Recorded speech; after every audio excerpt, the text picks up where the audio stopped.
Well, good afternoon, everyone. My name is Bruce Baer. I'm Dean of the College of Forest Resources, and it's my pleasure to welcome all of you to the 16th Denman Forestry Issues series entitled Bioenergy and Biofuels in Washington. I look forward to this session this afternoon, as I hope all of you do, as it's a very timely set of topics that we're going to hear about today. Basically, the theme will be, how do we convert the agricultural, the forest, and the municipal waste biomass into a variety of bioproducts? This subject is in keeping with the purpose of the Denman Forestry Issues series, which is to provide information and discussion on timely forestry and natural resource issues. And as with all activities associated with an academic setting, our ultimate goal is to inform and educate our students, our faculty and staff, as well as resource professionals, citizens group, landowners, and the general public. These programs are made possible through the generous support provided by the Denman Endowment for Student Excellence in Forest Resources, and they support the college's vision of world-class and international recognition as a source of knowledge relevant to environmental and natural resource issues. Before I go any further, I would also like to acknowledge two people who have helped put this program together. First, Ellen Matheny, Educational Outreach Specialist with the University of Washington's Olympic Natural Resources Center in Forks, who basically took care of all the arrangements for this session today. And secondly, Bob Edmonds, our Associate Dean in the College of Forest Resources, who organized the program. The mission of the College of Forest Resources is to study and investigate the functionality and the sustainability of natural resource systems in both natural and managed environments, using an interdisciplinary approach across multiple spatial and temporal scales to include our urban, suburban, and wildland landscapes. In our college, we focus on programs in sustainable forestry, sustainable urban ecosystems, and sustainable forest enterprises.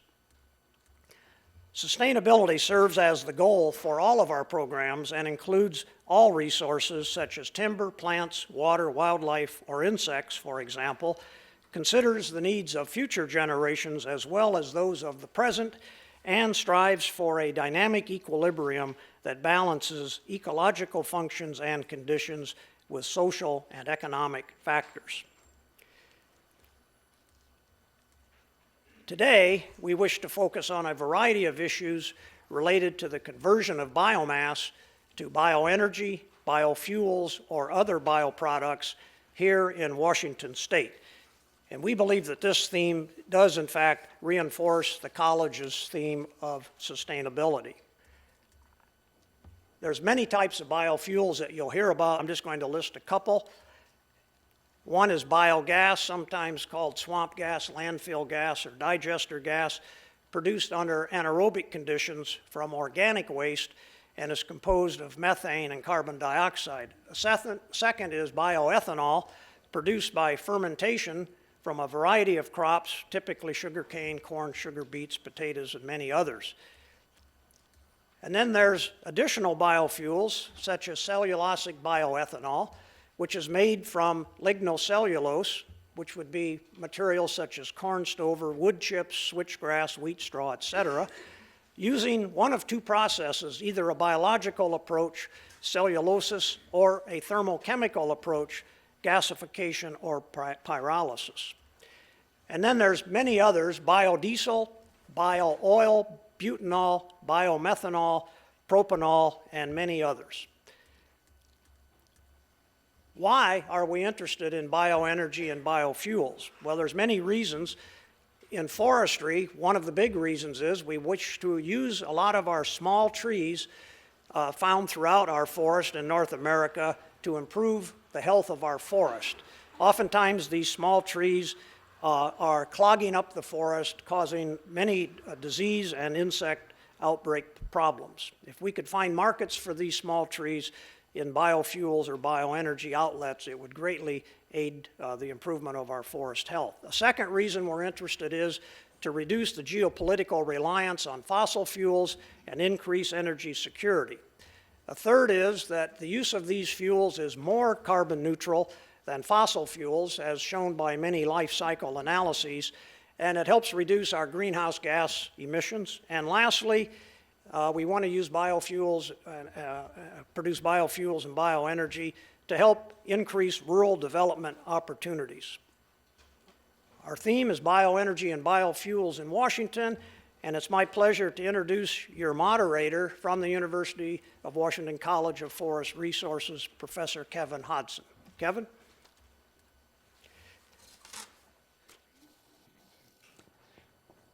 Thank you very much, Bruce, and welcome to all of you today to this Denman Forestry Issue Series. It's my pleasure again to be your moderator today. Okay, our final session is entitled Biomass Processing for Bioenergy and Biofuels. The first speaker for the last section is Professor Shulin Chen. He's from Washington State University, where he's director of the WSU Center for Bioproducts and Bioenergy. He is in the Department of Biological Systems Engineering and has BS and MS degrees in ag engineering and a PhD in biological and environmental engineering from Cornell University back in New York. And Dr. Chen's research interests are industrial biosystems engineering with applications in biofuel, biochemicals, and biogas production. The title of his talk today here is Fungal-based on-site enzyme production for cellulosic biomass processing. I'm going to, in my presentation, highlight a research initiative that hopefully will give you some idea about the research efforts that we're making in the university on converting the Washington biomass into biofuel and bioenergy. The national goal is by 2030, we're going to produce 60 billion gallons of ethanol. So if you translate that into very practical terms, to produce this amount of ethanol, we need to have 600 ethanol plants, each producing 100 million gallons per year. 600, okay? What's our share, Washington State? Are we going to get 10, 15? You can see the majority of the material for those plants have to come from lignocellulosic material based on our previous speakers. Okay. Unfortunately, right now, there is no such a plant exist anywhere in the world. Okay. It takes lots of effort from all of us to make it happen. In order to use the wood material or crop residues to produce ethanol, we have to break down the biopolymer, which is cellulose and hemicellulose, and liberate the sugar. That's the single unit of the biopolymer, so that we can use that sugar to ferment, produce ethanol. So this process in a biological conversion platform will be accomplished by enzyme. Enzymes are produced by Microbial. Of course, the fermentation from sugar to ethanol will be done also by Microbial. The problem is not the technology, okay? The technology, the possibility is there. Now we can produce ethanol from lignocellulosic material. We can do that technically, but not economically. Okay? So the main challenge is how we can make it economically, make the biorefinery viable.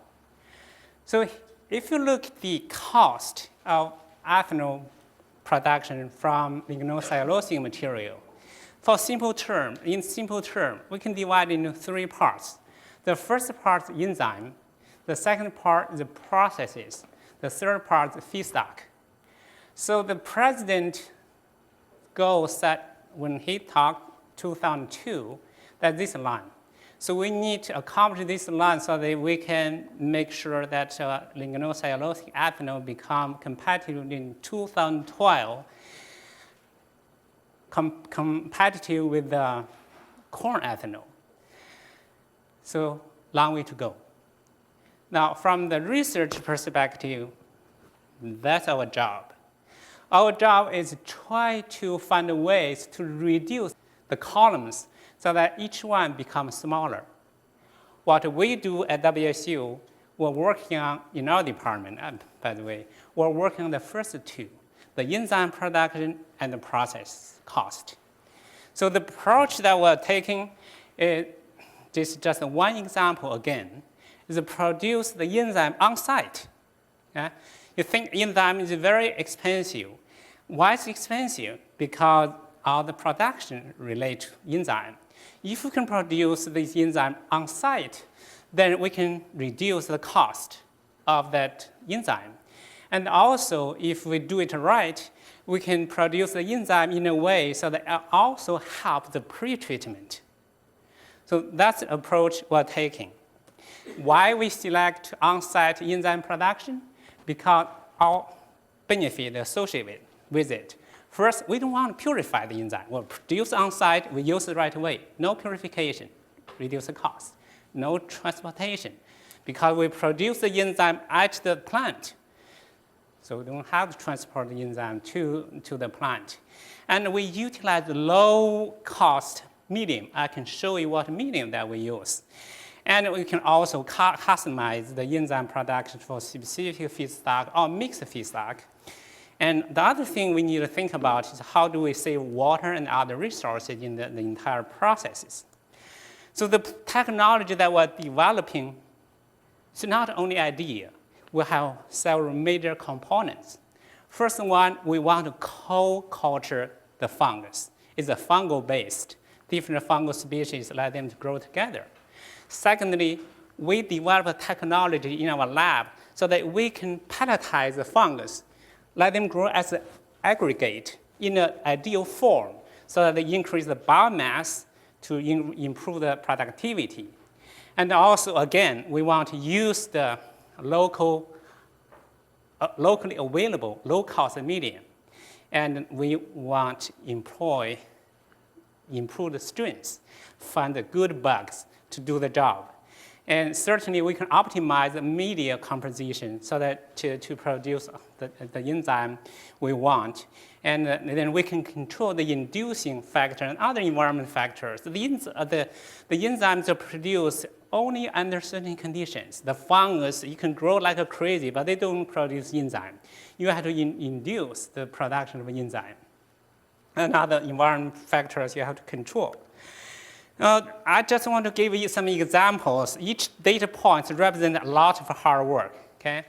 This is an example. For ideal enzyme, you want a mixture between total cellulase and the beta-glucosidase. Those are two types of enzyme. We have two microorganisms. One called the Trichoderma raceyi, which is very popular fungus used for cellulase production. This enzyme, this is this one, right? It produces a lot of cellulase, other type of cellulase, total cellulase, but very little beta-glucosidase. And the other fungus is Aspergillus fungicides, just upset. It produces very little cellulase, but a lot of beta-glucosidase. You know what we do? We put them together. When we put them together, they grow and produce enzyme like this.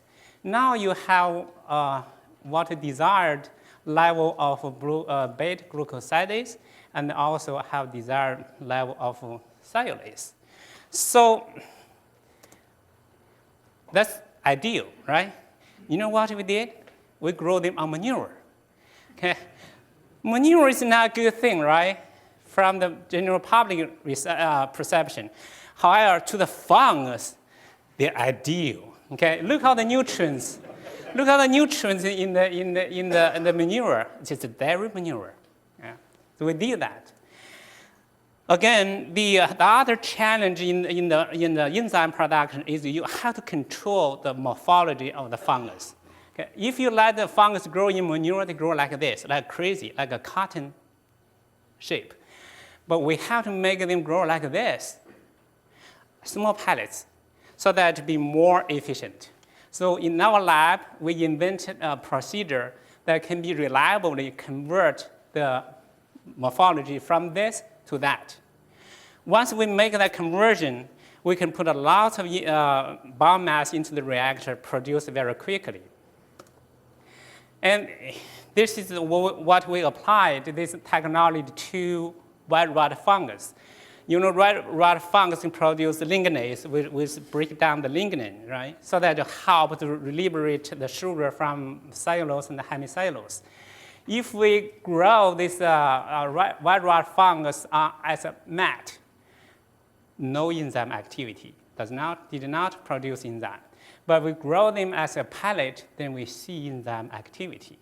So that pelletization technology helped produce, make it possible. And the other thing is, we also want to grow this in manure. It turns out we tried different type of manure, and a certain manure composition, you see high enzyme activity. And then we look at the manure composition, makes sense, because every time it has enzyme activity, it has to have something that the fungus lack. What pleases us more is that in addition to the enzyme activity, the fungus also turn the fiber in the manure into sugar. Okay, this surprised us. We thought the white rot fungus, primarily produce lignase, right? Then we found lots of high sugar concentration. We start with the manure does not have any sugar. Shouldn't, right? The cow doesn't have any disease, then the manure shouldn't have any sugar in there. So we had raw manure to put in, and we end up lots of sugar. All we did is inoculate the manure, use the fungus that we produced. We used. So the other component of our research is finding new microorganisms. This is the new fungus that we found. Okay? Turns out this fungus works better than the white rot fungus that we used earlier. It's very exciting. Again, what I talked to you is just one example of research activity in our lab, because we have, you have lots of expectation to the public university, state university to deliver or improve the technology so that we can deploy in future for biorefinery.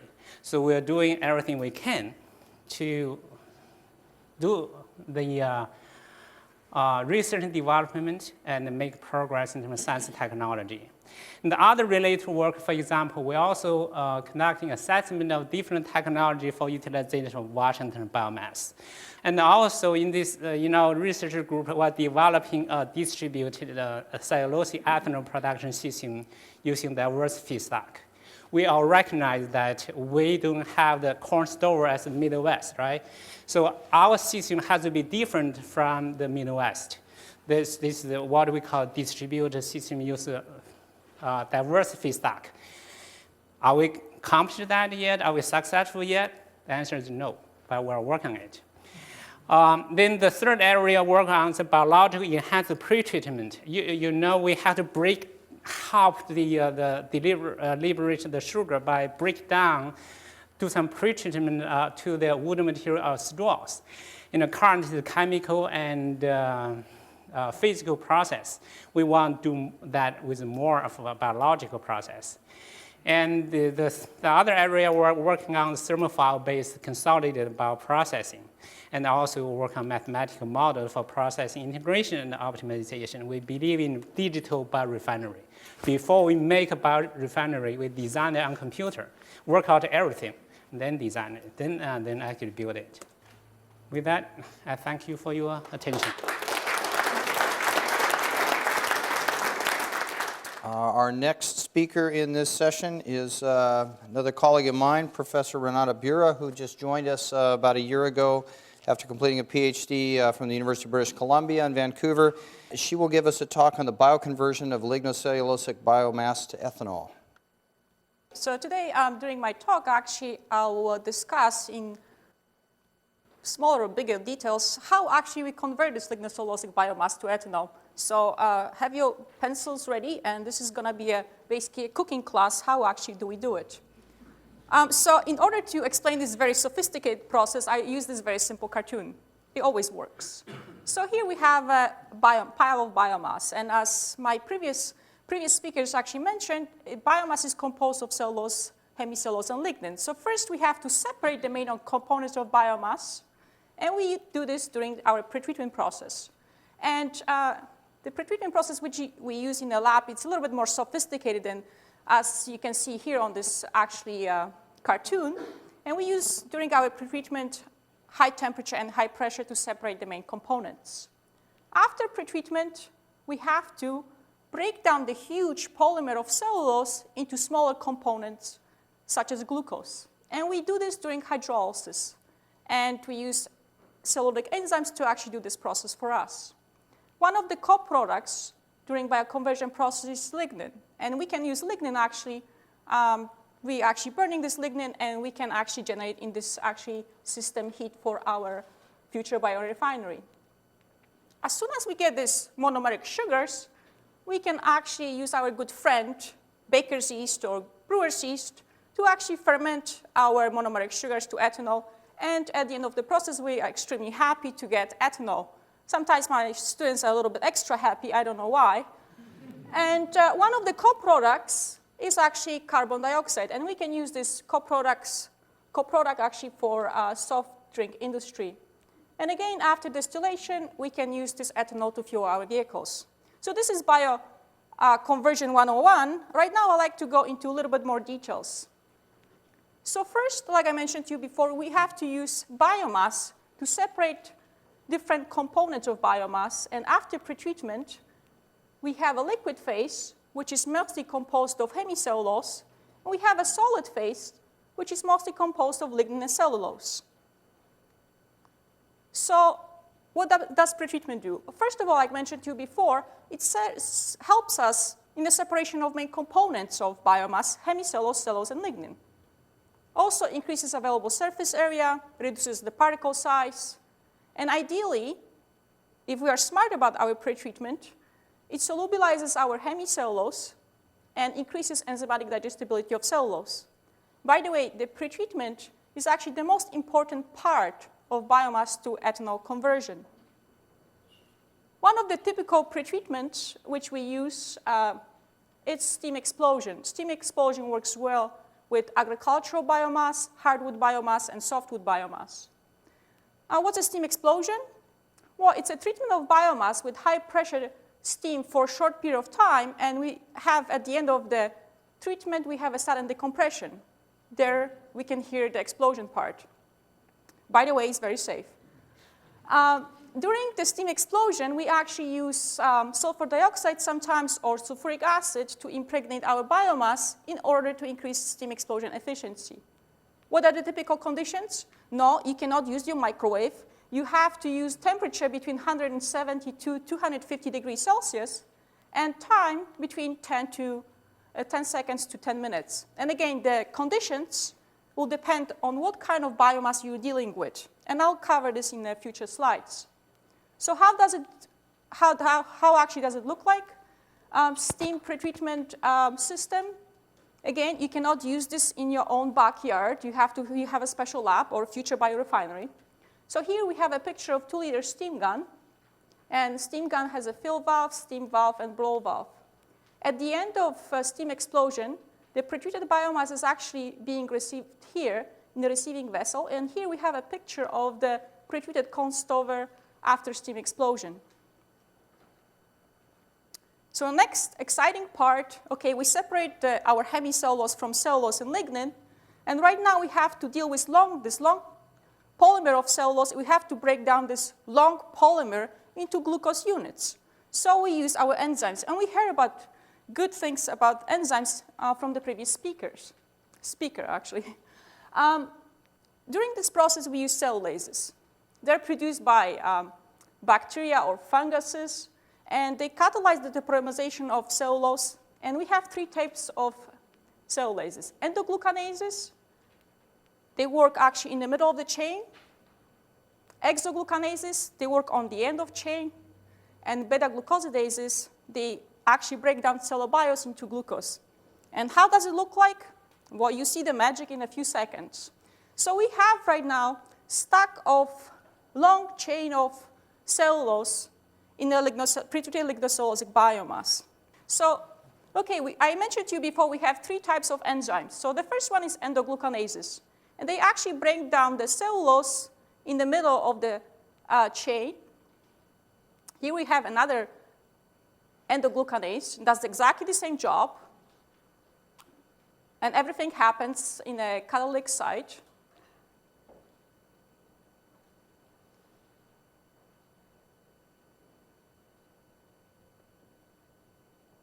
And then here we have another type of enzyme, which is actually responsible for depolymerization of cellulose, exoglucanase. Think about a dinosaur.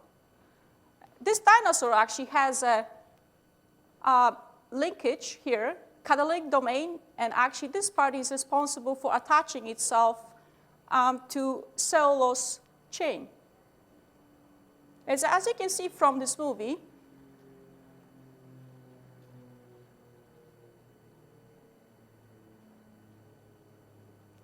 again, something is happening. You can see, the lights are on and off. So it means this cellulose is being digested more and more and more and more. And here we see another dinosaur doing exactly the same job.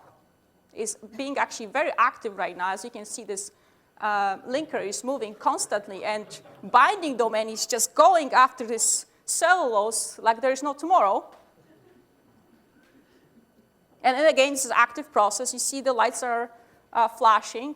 And at the end of this process, okay, come on, we have a formation of cellobiose, so 2 glucose units together. And we have a 3rd enzyme, beta-glucosidase. And beta-glucosidase is going to come right now and cleave this cellobiose into 2 glucose units.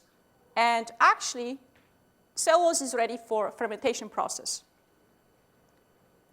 Okay, so fermentation. This is the last part of the process, and during fermentation we use our good friend baker's yeast or brewer's yeast, scientifically known as Saccharomyces cerevisiae. And this actually yeast has been selected for over thousands of years, so we know this yeast quite well. Has a high ethanol yield and productivity, and it's relatively simple to culture. We can do it at home. I can do it, you can do it too. So at the end of the fermentation, from glucose, we can get ethanol and carbon dioxide. So right now, we know how it works. Everybody can tell me about pretreatment, hydrolysis, and fermentation. And right now, I'd like to talk a little bit about what we do at UW, at the University of Washington, in College of Forest Resources, in terms of converting these different types of biomass to ethanol. So I'll concentrate on pretreatment, although we do research in hydrolysis and fermentation. Why pretreatment again? Pretreatment is one of the most important steps in biomass to ethanol conversion. So at the College of Forest Resources, we have expertise in converting agricultural residues, corn stover, corn fiber, rice straw, wheat straw. Currently, we're working on converting giant reed or switchgrass or sugarcane bagasse, and these 2 projects are sponsored by Weyerhaeuser and Novozymes. We also have a great expertise in converting hardwood biomass, for example, hybrid poplar to ethanol with and without bark. We're also working on conversion of mixed biomass to ethanol, paper waste, and recently we got actually a new grant to convert municipal solid waste to ethanol. I'm not going to say it, but we know how to convert lots of types of biomass to ethanol, as you can see. During the conversion process of any kind of biomass, the most important part is to actually, how do we do it? What kind of temperature, what kind of pressure do we use? How we do perform the pretreatment so we won't actually screw up the rest of the sub-processes, such as fermentation and hydrolysis. So that's why we have to optimize our pretreatment condition for every single type of biomass. Why? Because by using maybe lower pressure and lower temperature, we can get excellent fermentation yield, but our hydrolyzability is going to suffer. So we're not going to be able, at the end of the day, to break down this cellulose into glucose. Contrary, when we use high severity of the pretreatment, we can get very good salt digestibility, but we can get very poor fermentability because we generated lots of inhibitors and our fermentation process is not going to happen.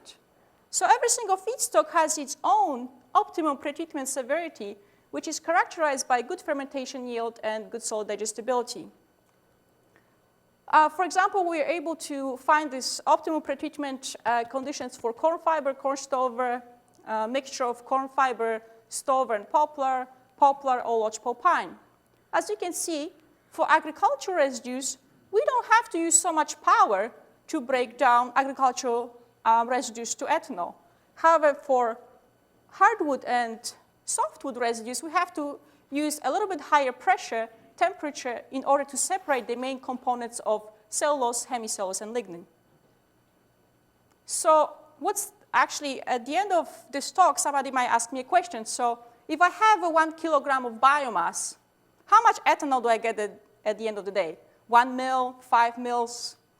For example, if we use lodgepole pine, if we have 1 kilogram of lodgepole pine, and if in the lab we use steam pretreatment and hydrolysis and fermentation, at the end of the day, we can convert 80% of the sugars to ethanol. And if you want to do a little calculation, from 1 kilogram of pine, we can get around 250 mils of ethanol.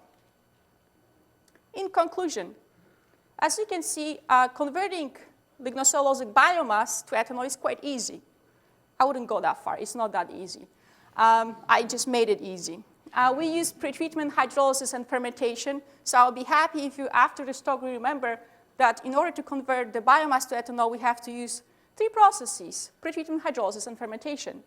And also, here at the college, we can actually use any type of lignocellulosic biomass, and we can convert this lignocellulosic biomass to bioethanol. And currently, we're also working at the conversion, different type of lignocellulosic biomass into other biofuels and chemicals. Thank you.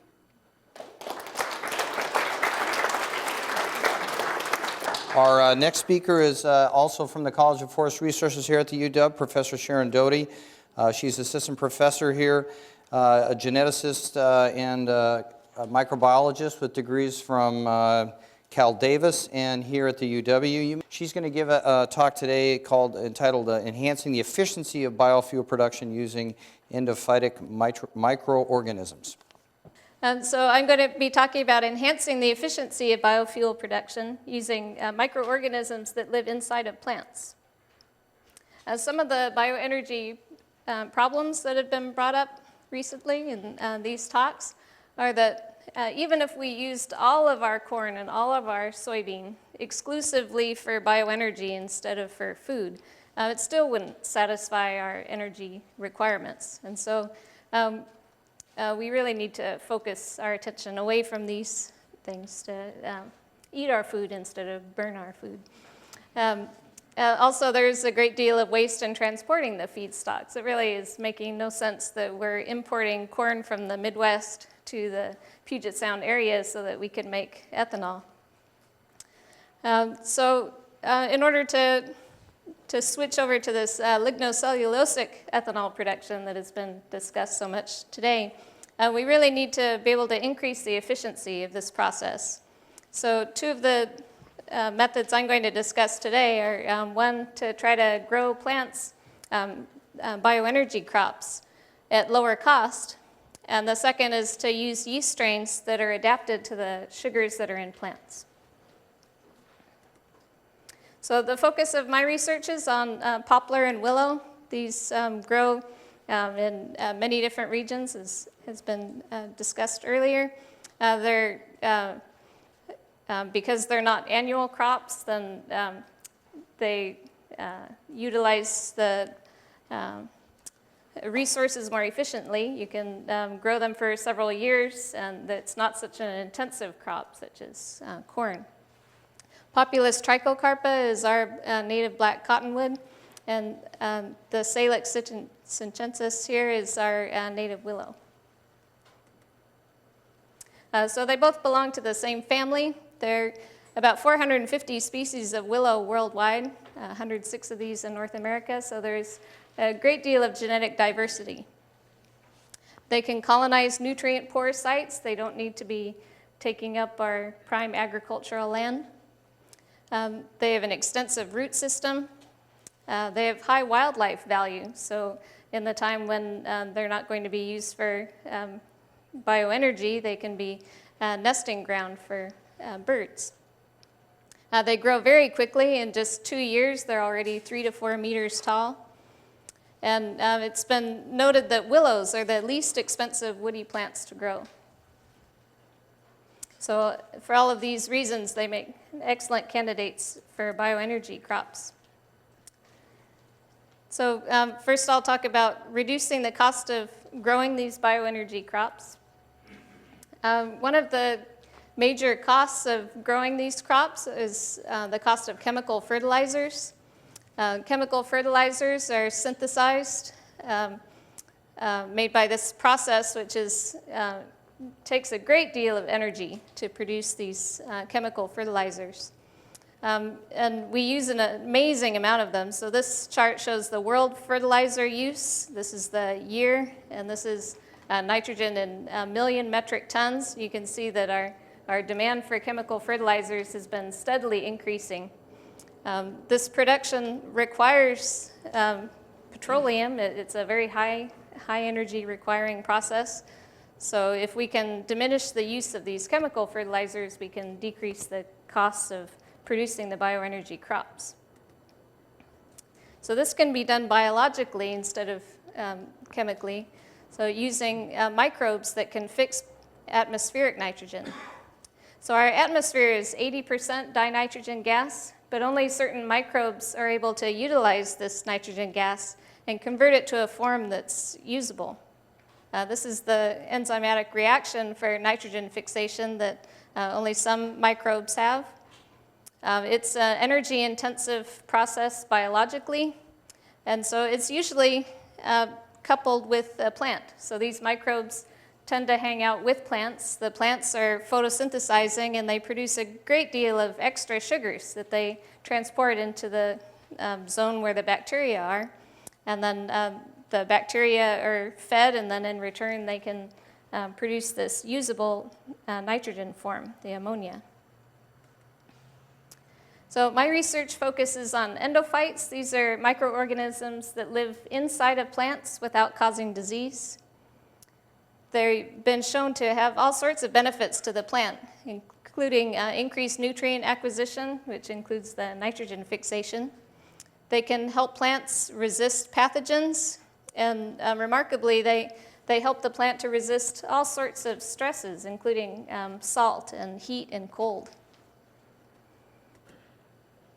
So some of these endophytes can fix nitrogen. So nitrogen fixation is not just by rhizobium or frankia in root nodules, which has long been thought to be the only way that this is occurring. This is an alder tree, and it has root nodules containing frankia.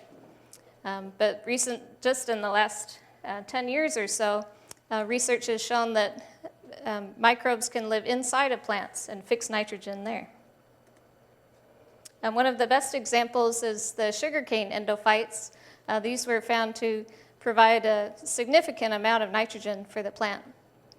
There are also microbes that were found in sweet potato plants that can fix nitrogen for those plants.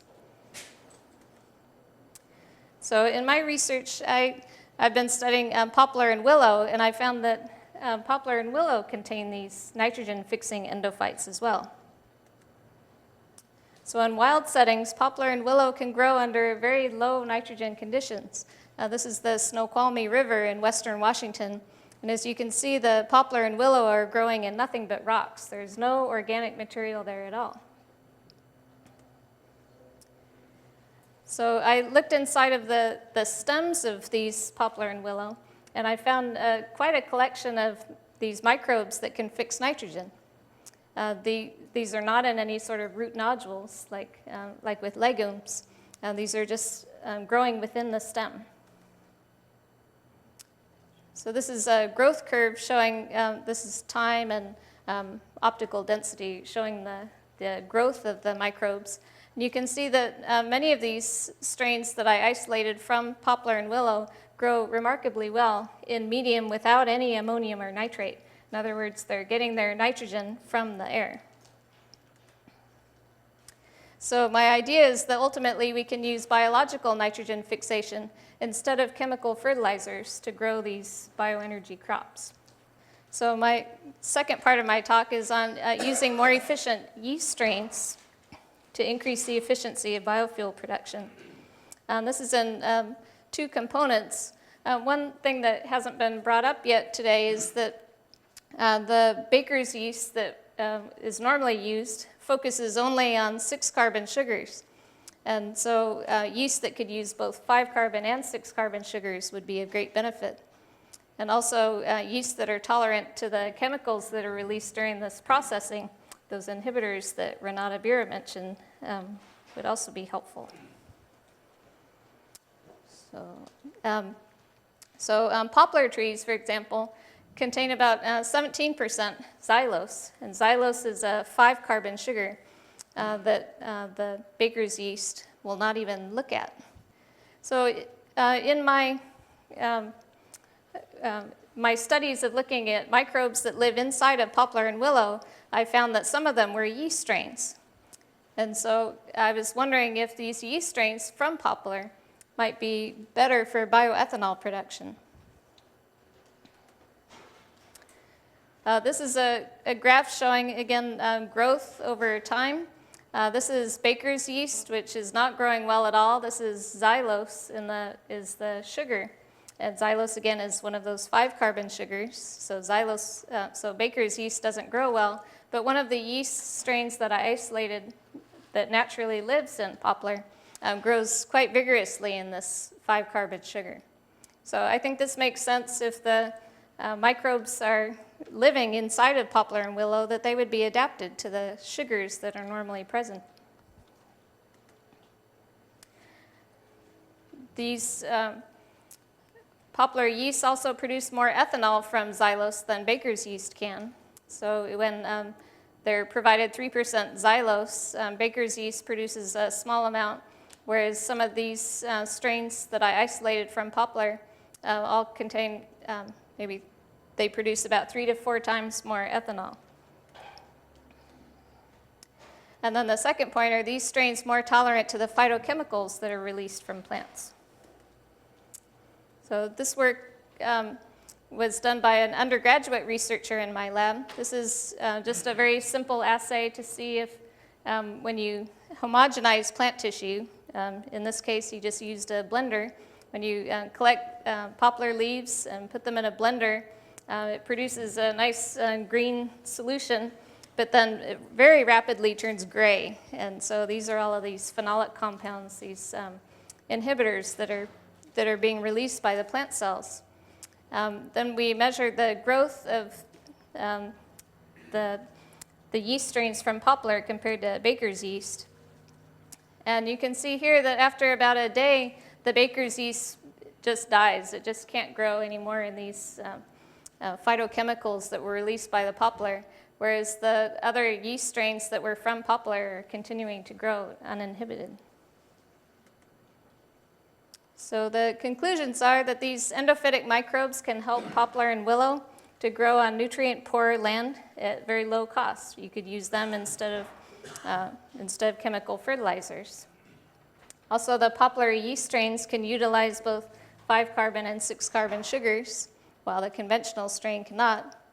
And the poplar yeast strains are tolerant to these phytochemicals that are released when the poplar trees are homogenized. Unfortunately, these poplar yeast strains overall cannot compete with the huge amount of ethanol that can be produced by baker's yeast, because we've selected over thousands of years for that purpose, so it produces enormous amounts. But the Department of Energy Joint Genome Institute accepted my nomination to do genomic sequencing of my strain, so hopefully we could transfer some of those traits into the brewer's yeast. Okay, thank you. The last speaker in today is Professor Phil Malte, who is from mechanical engineering here at the University of Washington. Phil has his PhD from the University of Michigan, has worked in the technical aspects of combustion for many years. Phil's talk today is biofuels combustion. I've heard today about ethanol. In fact, I've heard a lot about ethanol. And I've heard about methanol. And then some about biodiesel. So if this community provides somebody like myself methanol or ethanol, that's a no-brainer. Those fuels are quite easy to burn. But if you go to the fuels like biodiesel or something like that, then there are issues. And it's not as straightforward. And so I'm going to present some information we've pulled out of the literature. A little down-to-earth statement here. If you build a 100 million gallon per year biodiesel refinery, so if I assume that that plant is producing biodiesel with a 0.88 specific gravity, that's a pretty nominal specific gravity for biodiesel, and if I assume that biodiesel has a lower heating value of 37,200 kilojoules per kilogram, again, pretty nominal, that is, energy-wise, almost exactly equal to one combined cycle combustion turbine power plant based on the GE Frame 7 gas turbine engine, which is a fairly popular combined cycle power plant. Now here's a case history. This is a paper that was published or presented at last May's gas turbine meeting, International Gas Turbine meeting in Montreal. And it had perplexed people for quite some time about why when you put biodiesel into the diesel engine, the oxide of nitrogen emissions tended to go up a little bit. They didn't go up a lot, but they went up. If you put it on B100, that is 100% biodiesel, and you compared it to petroleum diesel, the emissions tended to go up about 10%. Not a lot, but the question is why? And it has to do with something called the modulus of compressibility, or what's called the bulk modulus. And what this does, it affects the way the fuel injector injects the fuel. And it turns out when you switch from regular diesel fuel to biodiesel and do nothing else, the fuel injector injects that fuel earlier. And when you inject fuel earlier into a diesel engine, you tend to get more of what's called the first phase or the premixed phase of combustion in a diesel engine. And that leads to a higher oxide of nitrogen emission. Now, if you go on to gas turbines, if you're making your biodiesel using a homogeneous catalyst, that catalyst is probably going to go out mainly with the glycerin of the glycerol. But you got to be careful of the fact that maybe some of that potassium and sodium ends up with the fatty acid methyl esters, with your biodiesel. If you look at the specs for the sum of potassium and sodium that are allowed for these turbine engines, the Class C and the Class FA, the Frame 7 engine, the modern one, is a Class FA engine. And they're saying 1 part per million by weight at the max for those alkali metals in the fuel. Now, that's not very much. Now, here's some work I want to show you out of the University of California at Irvine. When you're going to burn a liquid fuel such as diesel or biodiesel, you've got two choices on how you're going to burn it. You're going to burn it as traditional spray combustion, basically giving a yellow flame. The yellow color is due to the soot particles burning and giving a glowing yellow color. Or you're going to try to vaporize it quickly and mix it with air before it reaches the flame, so you got a blue flame. The folks at UCI were doing traditional yellow flame combustion. So what they did is they compared biodiesel with diesel, took these sprays, and then put them into a small gas turbine combustor. They found that the biodiesel was giving a larger droplet. I quote here, a 20% larger SMD. That means solder mean diameter. And then a longer time to evaporate, even even changing things so you start with the same initial droplet size. So this stuff's taking longer to evaporate. Now, because of those two things, when they compared their emissions from the combustor, they were finding that both oxides of nitrogen and carbon monoxide had higher emissions from their combustor, comparing these two fuels, higher emissions from the biodiesel. So they were somewhat cautious, and they felt it was because the biodiesel spray was giving them a different flame, a poorer atomization, a poorer spray quality. So what this indicates to the combustion engineer, there's work to be done. There's R&D to be done. I mean, this kind of thing can be overcome, but it's going to take some R&D. And you're going to have to match the fuel to the atomizer injector, that is to the fuel nozzle, to the combustor. Here's some distillation curves comparing ethanol down at the bottom. Of course, that's got one temperature at which it vaporizes because it's a pure substance. I think 74 degrees Celsius, if I remember right. And then the red curve is the diesel fuel, number 2 diesel fuel, which is typically what we're burning. And then the top curve, the blue curve, is biodiesel. Now, biodiesel isn't quite single temperature vaporization, but it's coming close. Here's a study out of the University of Alabama. Now, they took a different approach in the laboratory. They said, let's use our fuel nozzle with an air assist nozzle. That means that air is mixed into the atomization process. So by the time the fuel reaches the flame, it has been mixed with air, and so it burns as a blue flame rather than a yellow flame. It essentially burns as a pre-mixed, pre-vaporized flame. These folks ran 3 fuels.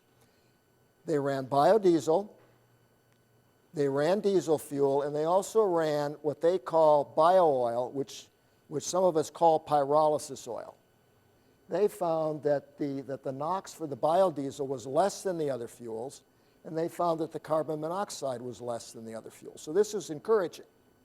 The message here is that perhaps the way you go with this fuel is you pre-mix it and pre-vaporize it. So the message on this slide is lean premixed combustion. From the previous slide we saw, lean premixed combustion offers the potential for lower emissions in steady flow combustion systems such as gas turbines, such as furnaces. There's a company that was just recently established back in Columbia, Maryland, called LPP Combustion Limited Liability Corporation. They go a step further.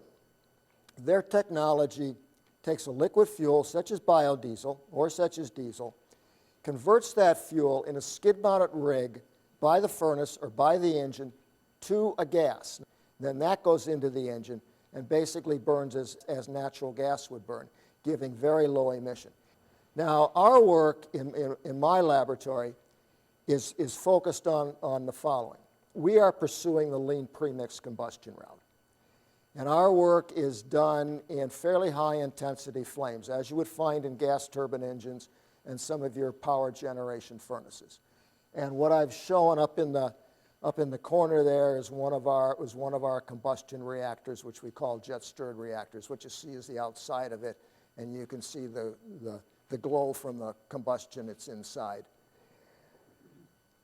We're starting a test where we will compare biodiesel with diesel. What we do in our work is we focus on the pre-vaporization process, because that's going to be different for the biodiesel because it's got a higher boiling point. We focus on the flame structure. We focus on where the heat is released in the combustion chamber. We focus on what the flame speed is. We focus on, because we're running lean, we have to worry about where things are going to blow out. And we focus on the pollutant formation. The pictures down in the bottom are computational fluid dynamic calculations that we've made of a combustion chamber, a gas turbine combustion chamber. The middle picture is the temperature field. The red is about 1800 degrees Kelvin. The bottom picture is the oxide of nitrogen formation map that we calculate for that temperature field. And so we will be doing that for these liquid fuels and to see how they compare, how the biodiesel in this kind of situation compares with the diesel. So the conclusions, if it's ethanol that's going to be mainly produced, no problem. I don't see a lot of combustion challenge in that. It's pretty easy to use. Or if it's methanol, I don't see a huge amount of combustion challenge. But if it's a biodiesel or something like that, or this new stuff called biojet, then if you burn it as a traditional spray combustion, yellow flame combustion, there's going to have to be significant work done on the fuel spray, on the injectors, on the nozzles, the atomizers. For land-based combustion systems, for that type of fuel, the way to go, I think, is lean premix combustion, because that offers the opportunity for your biofuel to be cleaner, and maybe significantly cleaner than your petroleum fuel. And then the interesting possibility is to have on-site conversion, essentially gasification of the bio liquid fuel into a gas, which then you burn that in the engine or in the furnace, and that conversion unit, if there was any sodium or potassium in the fuel, that could drop out right there and not go into the engine. Thank you very much.